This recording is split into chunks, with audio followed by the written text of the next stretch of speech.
오늘은 소 그림을 하나 보여드리겠습니다. 우리가 말대라는데 오늘은 소 그림을 보는데 멍에를 메고 있는 소지요. 근데 한 마리가 아니라 두 마리가 멍에를 메고 있죠. 이스라엘 쪽 사람들은 멍에를 두 소가 멍에를 한 개의 멍에를 끌고 이렇게 일을 합니다. 밭을 갈고 그러죠. 그런데 저렇게 그림을 그려놓았을 때 큰 소는 예수님을 말하는 것입니다. 작은 소는 우리들을 말하는 것입니다. 예수님께서 내 멍에를 메고 배우라 그럴 때 나를 따라오면서 멍에를 배워라 그 말이죠. 그런데 두 마리의 소가 멍에를 함께 끌고 나가는 것이 그렇게 쉽지 않습니다. 우리가 어릴 때 2인 삼각 경기를 해보셨죠? 가운데 발을 끈으로 묶어 놓으면 같이 이렇게 움직이려고 그러면 발이 잘못 나가면 어긋 맞아서 심하면 넘어지기도 하고 뒹구르기도 하고 그러죠. 소들도 마찬가지입니다. 두 마리의 소가 멍에를 끌고 나가다가 서로 발이 맞지 않거나 보조가 맞지 않으면 난감한 일을 겪을 수도 있습니다. 한쪽이 앞서거나 뒤쳐져도 안 되고 또 가다가 멈춰서면 또 다른 쪽 소 때문에 어려움을 겪을 수도 있죠. 두 마리가 똑같이 보조를 맞추고 나아가는 것, 그것을 멍에를 같이 했다. 이렇게 이야기를 하는 것입니다. 아모스 선지자는 말하기를 두 사람이 뜻이 같지 않으면 동행할 수 없다라고 했습니다. 두 사람이 마음이 같지 않으면 같은 길을 걸어갈 수가 없다라고 하는 거죠. 함께 마음이 맞아야 동행할 수 있는데 여러분 가정에서 부부가 가족의 구성원들이 마음이 맞아서 주님께로 나아가는 길에 동행하기를 축복하고 하나님과의 마음을 잘 맞추어서 여러분들이 하나님과 동행하는 은혜가 있어지기를 축복합니다. 예수님께서 말씀하셨습니다. 읽습니다. 수고하고 무거운 짐진 자들아 다 내게로 오라. 내가 너희를 쉬게 하리라. 나는 마음이 온유하고 겸손하니 나의 멍에를 메고 내게 배우라. 그리하면 너희 마음에 쉼을 얻으리라 하시니라. 아멘. 예수님께서는 우리에게 나의 멍에를 메고 내게 배우라 라고 하셨습니다. 아까 그림을 본 것처럼 큰 소는 예수님을, 작은 소는 우리를 이야기한다고 했어요. 큰 소와 새끼 소가 길을 같이 멍에를 끌고 나가면 큰 소가 일을 다 하는 거죠. 주님은 우리에게 그래서 내게로 와서 배우라고 말씀을 하는 것입니다. 주님과 함께 멍에를 지고 주님과 함께 동행하면서 주님이 이끄시는 대로 여러분들의 발걸음을 움직이셔서 하나님의 은혜와 평강을 얻기를 주의 이름으로 축복합니다. 오늘 성경의 말씀에 보면 에녹은 하나님과 동행했다라고 말하고 있습니다. 읽습니다. 에녹이 하나님과 동행하더니 하나님이 그를 데려가심으로 세상에 있지 아니하였더라. 무드셀라를 낳은 후 300년을 하나님과 동행하며 자녀들을 낳았다. 아멘. 여기서 중요한 단어는 에녹이 하나님과 동행했다라고 하는 것입니다. 동행했다. 그런데 성경을 보시면 여러분들이 알지만 에녹이 어떤 인생을 살았다고 하는 이야기가 자세하게 나와 있지를 않습니다. 물론 고대 인물이니까 그 사람이 어떻게 살았는지를 잘 알 수 없는 게 사실이겠지만 그러나 그 뒤에 나온 노아의 이야기를 보면 노아 이야기는 아주 자세하게 담겨 있는 걸 볼 수가 있습니다. 그러니까 특별한 기록이 없다는 것은 이렇게 생각할 수도 있습니다. 그 에녹의 삶이 어찌 보면 우리와 별 다르지 않았다라고 볼 수도 있는 것입니다. 그런데 특별한 것은 앞서 얘기했지만 하나님과 동행했다는 거죠. 하나님과 동행했다. 그 말씀이 오늘 본문에 동행했다는 단어가 2번이나 나왔는데 그런데 아들 무드셀라를 낳고 나서 300년 동안이나 하나님과 동행했다라고 하는 것입니다. 동행했다는 말은 하라크 에크라는 말인데 하라크는 가다, 걷는다, 인도한다, 데려간다 그런 말입니다. 에크라는 말은 누구누구와 함께라는 말입니다. 그러니까 동행한다는 말은 누구와 함께 걸어간다 그 말이죠. 하나님과 동행한다는 것은 하나님과 함께 걸어간다는 것이고, 내가 장로님과 동행하고 있어, 그 말은 장로님과 함께 걸어간다는 거죠. 여러분이 친구와 동행한다 그러면 친구와 같이 걸어가고 있다, 그런 말을 하고 있는 것입니다. 함께 걸어가는 사람은 가까운 사람입니다. 함께 걸어가는 사람은 매우 친한 사람입니다. 그런데 오늘 본문의 말씀을 보면 에녹이 하나님과 300년이나 동행을 했다고 말씀하고 있습니다. 하루 이틀 동행하는 거는 뭐 괜찮을 것 같은데, 그다지 불편한 거 견딜 만한데, 여러분 누구와 같이 동행하는데도 한 3일 지나면 너무 오래같이 있는 거 아니야? 그런 생각 들잖아요. 일주일이나 한 달도 어지간하면 버틸 만한데 1년, 2년도 아니고 300년을 동행했다고 하니까 이거야말로 좋게 생각하면 좋지만 어떻게 생각하면 너무 힘들고 어려운 일 아니겠어요? 근데 우리가 생각해 보면 에녹이 하나님과 300년 동행했다 그래서 300년 동안 금식 기도만 하지 않았을 겁니다. 그러면 죽었겠죠. 에녹이 300년 동안 성경만 읽지도 않았을 것입니다. 에녹이 300년 동안 전도만 열심히 하지는 않았을 겁니다. 300년 동안 예배만 드리거나 찬양만 하거나 또는 하나님 앞에 열심히 봉사하거나 섬기는 일만을 하지는 않았을 것입니다. 에녹은 300년 동안 일상생활 속에서 하나님과도 가까워지고 일상 속에서 하나님의 뜻을 분별하고 일상생활 속에서 하나님이 기뻐하시는 일들을 해나갔다라고 이해하는 것이 옳을 것입니다. 일상생활이라고 하면 우리들이 사는 것처럼 아침에 눈 뜨고 일어나고 그리고 몸을 씻고 밥을 먹고 세탁기 돌리고 청소하고 가정에서 일하고 또 직장 나가는 사람은 일터 나가서 일을 하고 학교에 가서 공부하고 운동하고 아이들 키우고 사람들 만나서 차 마시며 이야기하고 여행도 하고 여가를 얻는 대로 책도 읽고 이런 것들이 일상생활 아닙니까? 여러분들이 늘상 하는 것.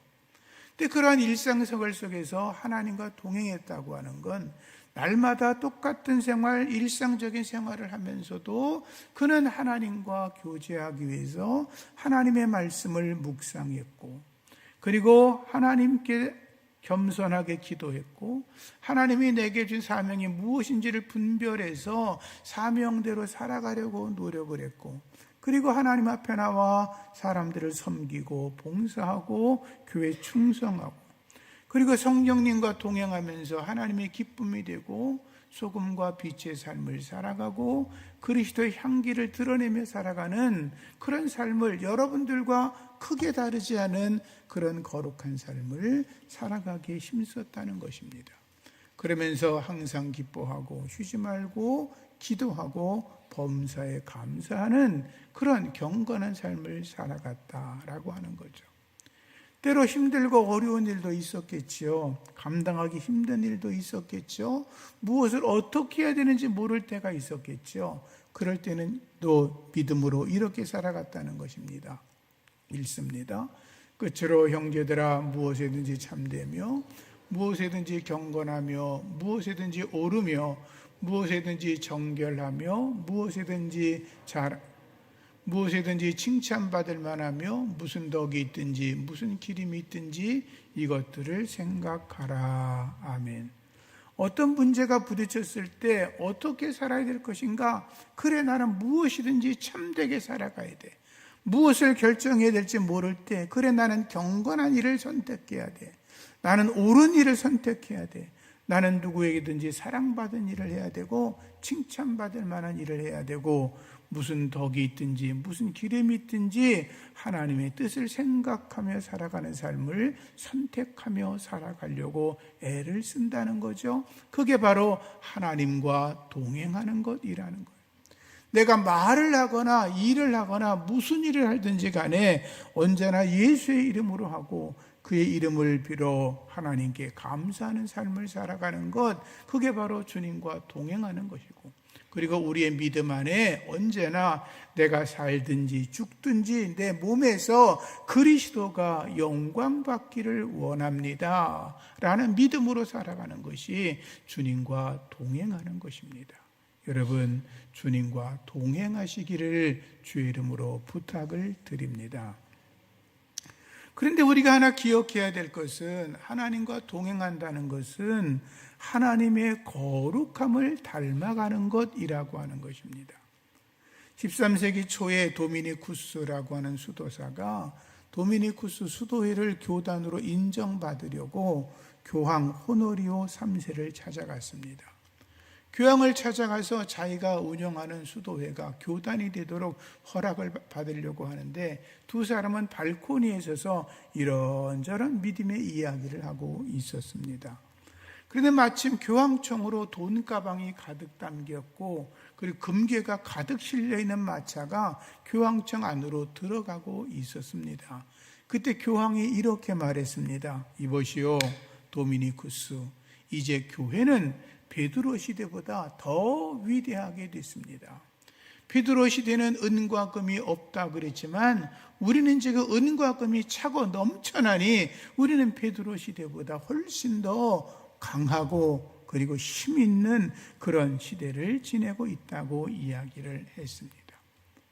그러자 그 말을 들었던 도미니쿠스가 이렇게 말했습니다. 교황님 말씀이 옳습니다. 그러나 우리는 베드로가 말했던 나사렛 예수 이름으로 일어나 걸으라 라고 하는 능력은 잃어버렸습니다 라고 이야기했습니다.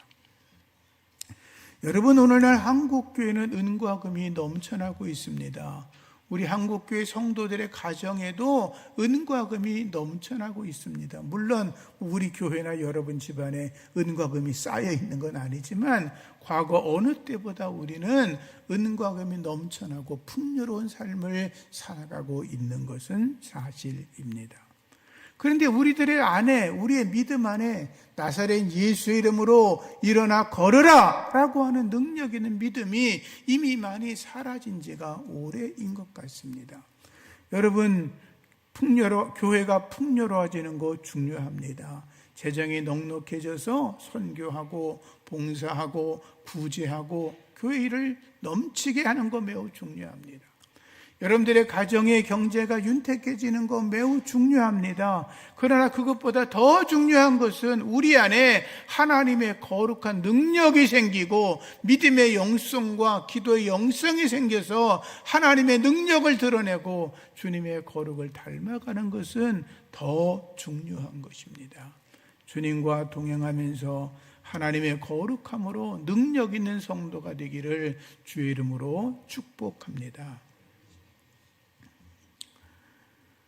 주님과 동행하는 사람들은 마지막 때의 종말을 생각하며 살아가야 합니다. 언젠가 주님이 반드시 오실 것입니다. 그것을 생각하면서 나 자신을 더욱더 경건하게, 나 자신을 쳐서 복종시키면서 주님을 닮아가는 삶으로 살아가야 된다라고 하는 거죠.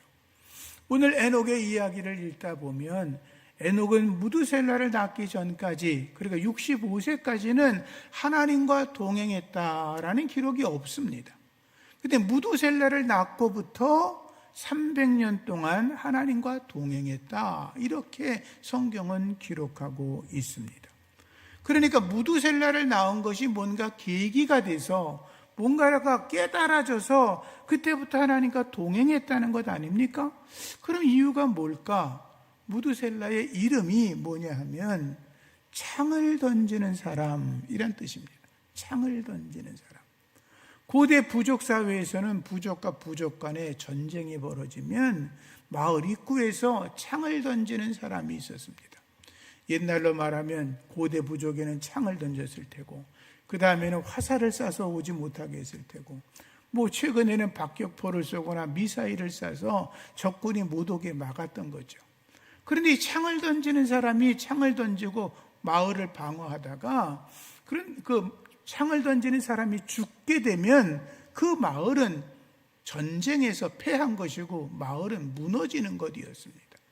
그러니까 무두셀라라고 하는 것, 창을 던지는 사람이라고 한 것은, 무두셀라, 내가 창을 던지면서 우리를 지키고 있는데 만약에 내가 죽으면 우리 마을은 망하는 거야, 심판이 찾아오는 거야, 그런 뜻을 가지고 있다는 거죠. 그러니까 에녹은 자기 아들 무두셀라라고 이름을 지어놓고서 이렇게 말한 거죠. 내가 죽는 날은 끝장나는 날이야. 내가 죽는 날은 심판이 찾아와. 이렇게 이야기를 했다는 거예요. 그런데 성경을 보면 실제로 무두셀라가 969세를 살잖아요. 올해도 살았죠. 무두셀라가 죽은 그 해에 노아 홍수가 일어났어요. 온 세상이 물로 심판을 받고 모든 숨쉬는 것들이 전부 다 죽임을 당하고 말았죠. 하나님께서 이 땅을 멸망시키셨던 것입니다. 그래서 에녹은 하나님의 심판이 찾아올 것을 미리 알고 그 심판을 자기가 당하지 않기 위해서 하나님과 동행하기 위해서 주님을 기쁘시게 했고, 하나님은 그러한 에녹을 기쁘시게 보고 인정하셨고 그를 이 땅에서 죽지 않고 하늘로 들림을 받는 승천의 은혜를 그에게 허락하여 주셨던 것입니다.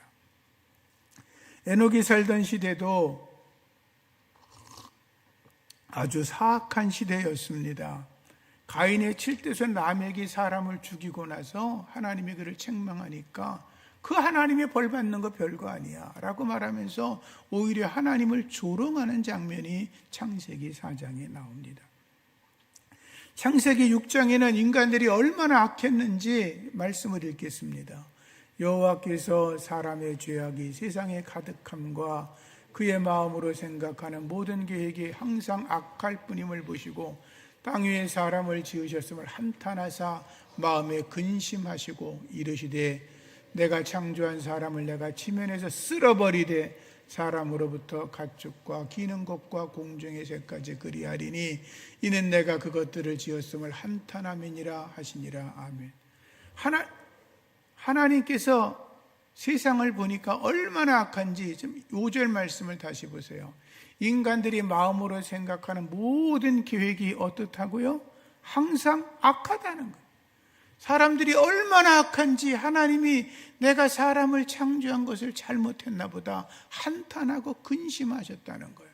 그래서 하나님께서 말씀하시기를 내가 이것들을 전부 다 땅에서 쓸어버리겠다고 작정하셨다는 거예요. 얼마나 인간들이 악하면 하나님께서 그러한 마음의 결심을 하셨겠어요. 그래서 바로 에녹은 이것을 알고 있었던 거죠. 이 땅의 죄악이 너무나 가득해서 하나님의 심판이 곧 다가올 텐데 그래서 자기 아들 이름을 무두셀라라고 짓고 내가 죽으면 심판이 찾아올 거야. 그리고 무두셀라가 죽은 후에 죽은 그 해에 노아 홍수가 일어나서 온 세상이 심판을 받았다는 거죠. 유다서 말씀을 보면 에녹이 하나님께서 마지막 때 심판하실 것을 자기 백성들에게 선포하는 메시지가 나와요. 죄악 가운데 살지 마라. 악한 데서 벗어나라. 너희들이 죄악 속에 살아가면 반드시 심판을 받을 것이라고 하는 것을 에녹이 당시의 백성들에게 설교하고 전했다라고 하는 거죠.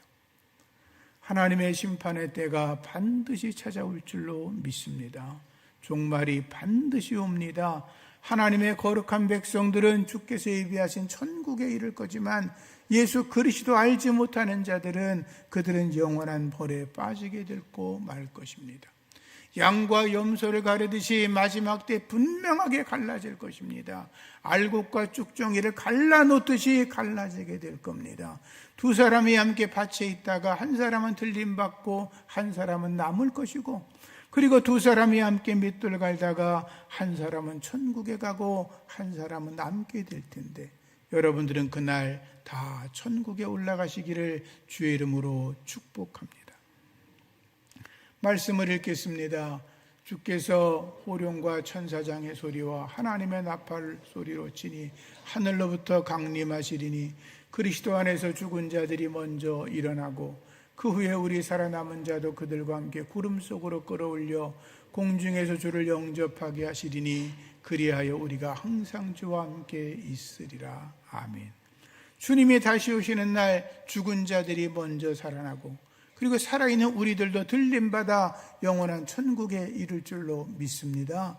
그 영광이 여러분들에게 반드시 이를 줄로 믿습니다. 여러분, 우리가 지금 살아가는 세상도 얼마나 악합니까? 도스토옙스키가 이런 말을 했습니다. 읽을까요? 하나님이 없다고 하는 곳에서는 무슨 일이든지 일어날 수 있다. 우리는 무슨 죄를 질래도, 도둑질을 해도, 남의 거 손을 좀 댈래도, 나쁜 말을 할래도 하나님이 살아계셔서 함부로 그런 짓을 못합니다. 누구에게 손찌검을 할래도 하나님이 살아계신데 예수 믿는 사람이 어떻게 그런 짓을 할 수 있어? 함부로 손찌검도 안 합니다. 그런데 하나님이 없다고 생각하는 세상의 사람들은 사람들을 함부로 죽입니다. 강간합니다. 폭력을 일삼습니다. 마약을 합니다. 동성애를 합니다. 전쟁을 통해서 수십만 명들을 죽여버립니다. 거짓과 사기와 도둑질과 탐욕을 통해서 온갖 악을 저지르고 있습니다. 하나님이 없다고 하는 곳에서는 무슨 일이든지 일어날 수 있다라고 하는 것입니다. 우리는 악한 세상에 살아가고 있지만 깨어 경성해야 합니다. 이 악한 세상에서 살아가지만 세상의 악한 것에 물들지 아니하고 예수 그리스도의 거룩한 빛과 소금으로 세상을 밝히는 하나님의 사람이 되어야 될 줄로 믿습니다. 세상의 악에 빠져있는 사람들에게 마지막 하나님의 때가 오면 너희들이 멸망할 거라고, 심판이 이를 것이라고 경고할 수 있어야 할 것입니다. 마지막으로 하나님과 동행하면 샬롬의 은혜가 우리에게 임합니다. 영국의 웨스트민스터 사원에 가면 찰스 웨슬레와 요한 웨슬레 형제의 기념비가 있는데 거기에 3가지 명언이 기록되어 있습니다. 첫 번째, 세상에서 가장 좋은 것은 하나님이 우리와 함께 하시는 것이다. 두 번째, 세계는 나의 교구다. 세 번째, 하나님께서 당신의 일꾼들을 땅에 묻으시지만 그러나 하나님의 일은 영원토록 계속된다라고 하는 말씀입니다. 이 3가지 말씀 중에서 가장 중요한 말은 첫 번째입니다. 세상에서 가장 좋은 것은 하나님이 우리와 함께 계시는 것이다. 이 말은 요한 웨슬레가 임종 직전에 승리의 기쁨이 넘치면서 두 팔을 번쩍 들고 외쳤다고 합니다. 세상에서 가장 좋은 것은 하나님이 우리와 함께 하시는 것이다. 여러분, 하나님이 우리와 함께 계셔야 온 세상을 교구로 삼아 복음을 전할 수 있는 줄로 믿습니다. 하나님이 우리와 함께 하셔야 우리가 하나님의 성령 안에서 하나님의 일을 끝까지 진행해 나갈 수가 있는 것입니다. 마지막 때에 주님과 동행하시기를 바랍니다. 여러분, 우리는 땅에 살고 있지만 하늘에 속한 자입니다. 우리의 시민권은 하늘에 있습니다. 마지막 때가 가까울수록 더욱더 깨어 경성하고 생명을 살리는 자가 되고 소금과 빛의 사명을 다하고 그리스도의 빛을 가지고 동행하면서 거룩한 삶을 살아가시기를 주의 이름으로 부탁을 드립니다. 지난해는 우리가 빛의 자녀로 살아가자, 우리는 하나님과 동행하자라고 하는 것입니다. 하나님과 동행하면 하나님의 은혜와 평강이 우리 가운데 넘치게 되는 것입니다. 평안하다라고 하는 말이 샬롬이지요. 샬롬은 유대인들의 인사할 때마다 하는 말이, 단어가 샬롬입니다. 아론 제사장은 자기 백성들에게 축복할 때 이렇게 축복하지요. 여호와는 그 얼굴을 네게로 향하여 드사 평강 주시기를 원하노라. 아멘. 다윗은 나발에게 음식을 구하러 가는 소년들에게 이렇게 말합니다. 너희도 그 집에 가면 평강을 빌어라. 네 집도 평강하고 네 소유의 모든 것도 평강하라고 인사하라고 가르쳤습니다. 예수님께서는 우리에게 이렇게 말씀하셨습니다. 읽습니다. 어느 집에 들어가든지 먼저 말하되 이 집이 평안할지어다 하라. 만일 평안을 받을 사람이 거기 있으면 너희의 평안이 그에게 머물 것이요 그렇지 않으면 너희에게로 돌아오리라. 아멘. 예수님께서는 너희가 어느 집에 가게 되면 평안을 빌라는 거예요. 친구 집에 놀러 갔든지 신방을 갔든지 그를 만나면 제일 먼저 하나님의 집에 평안이 임하기를 기도합니다 라고 축복하라는 거예요. 내가 평안을 빌어 축복했는데 그 집에 평안이 찾아오면 얼마나 좋은 일이에요. 근데 내가 만약에 축복을 빌고 평안을 빌었는데 그 집이 받을 만한 자격이 없다면 그 평안의 축복이 누구에게 와요? 내게로 온다는 것 아니에요. 그보다 더 좋은 일이 어디 있어요? 여러분 따라합시다. 나는 축복을 비는 사람이다. 네. 여러분들은 축복을 비는 사람들이에요. 누구에게 축복을 빌면, 누구에게 평안을 빌면 그가 그 축복과 평안을 받으면 얼마나 좋아요. 근데 그들이 받지 못하면 내게로 오니까 그거 역시 좋은 일이죠. 여러분들은 축복을 비는 자라고 하는 걸 생각하시고 만나는 사람들에게 하나님의 축복을 비시기를 주의 이름으로 부탁을 드립니다. 사도 바울도 바울 서신을 쭉 읽어보면 서신 앞부분의 인사말에 항상 들어가는 단어가 은혜와 평강이 너희에게 있을지어다 그랬습니다. 베드로 사도의 글 베드로 전후서를 봐도 그 앞부분의 인사말에 은혜와 평강이 있기를 원한다라고 했고 사도 요한도 요한서신을 읽어보면 은혜와 긍휼과 평강이 함께하기를 원한다고 했고 유다서에는 은혜와 평강과 사랑이 더욱 넘치기를 원한다라고 말씀하고 있어요. 사랑하는 성도님들, 2026년 주님 하나님과 동행하시기를 축복합니다. 그분의 은혜 안에서 하나님의 평강을 노래하시기를 축복합니다.